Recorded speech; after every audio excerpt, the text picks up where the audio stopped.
Thank you so much, MJ, and it's such an honor to be here and share my testimony, and you all look absolutely gorgeous today. And as MJ said, my name is Francesca Snow. I'm a women's ministry leader, and I help lead the northern region of our church with my amazing husband.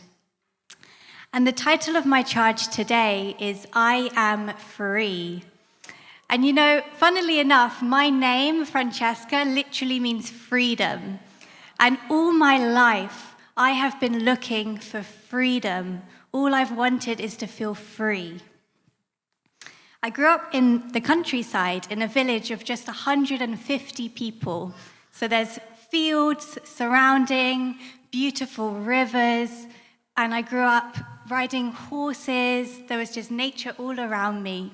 And I really did feel like I was free. But as I got older into my teens, I started to explore more in life. I started to explore my sexuality. I started dating men. I lost my virginity as a teenager. I even started to experiment in pornography.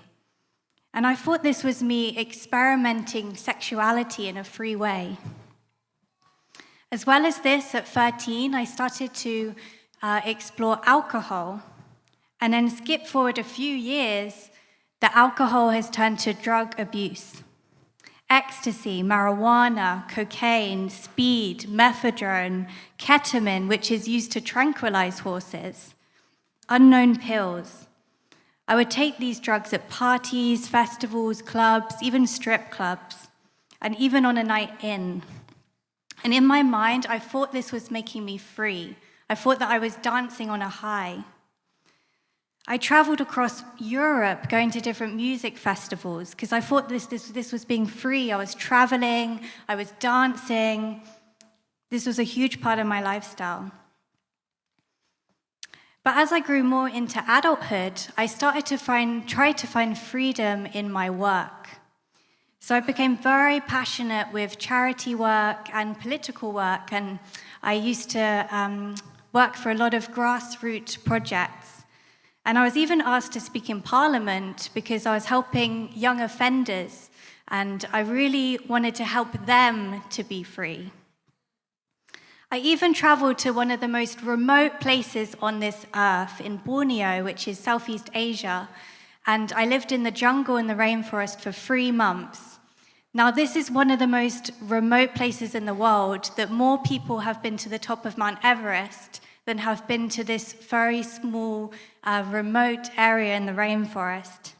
I didn't see anyone else from society for weeks other than my jungle guides. And I thought being away from society, the loudness of the world, I would find a sense of freedom. I then started to explore different spiritualities. I explored Buddhism. I started meditating every day. I was really searching for peace and healing. I went on long healing retreats. I even lived in silence for 3 days and just meditated in nature with complete silence. Yet I still knew something was missing. But I think the place where I searched for freedom the most was in relationships.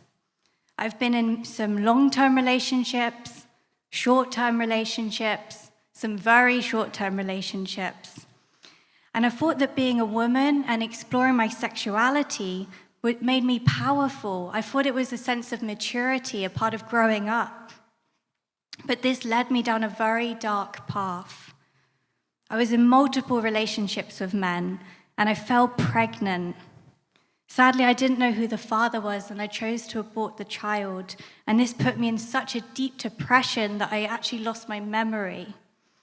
And I made the decision, no more, I'm going celibate, no more. But this was short-lived. I couldn't do it on my own strength. And before I knew it, I was sleeping with another man. I was addicted. I couldn't stop. And even though I didn't like him, and he was actually quite aggressive, I just couldn't stop. I didn't even use contraception, and I just fell down the same trap again. And at the same time, I met another man who was double my age, and I really saw him as a father figure, as a friend. And I invited him into my life, seeing him as a father figure. I expressed to him I didn't want any physical relationship. but sadly he sexually assaulted me.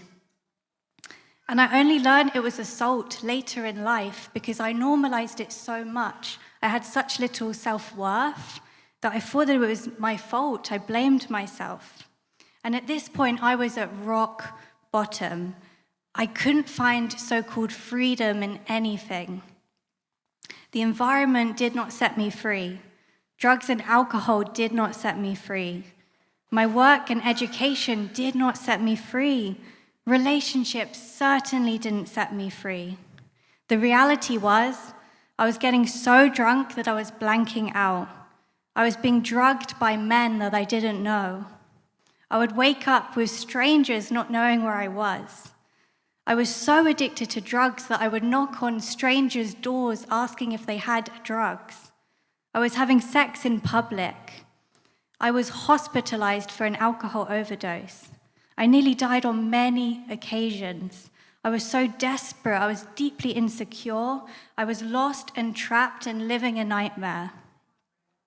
But I'm so grateful because at the lowest point in my life, Christian women came into my life and studied the Bible with me. And they taught me what true freedom is.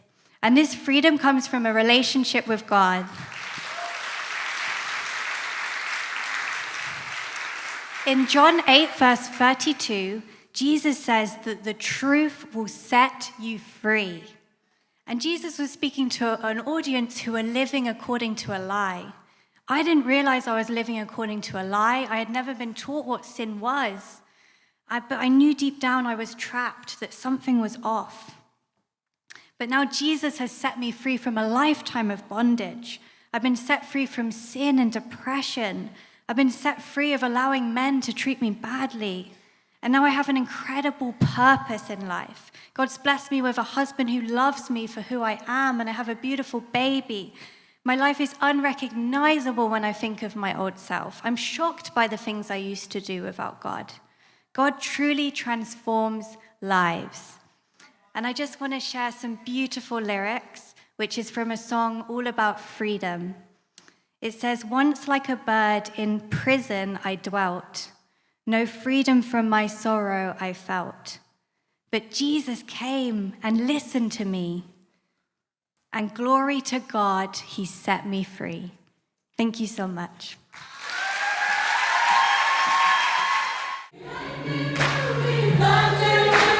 Thank you.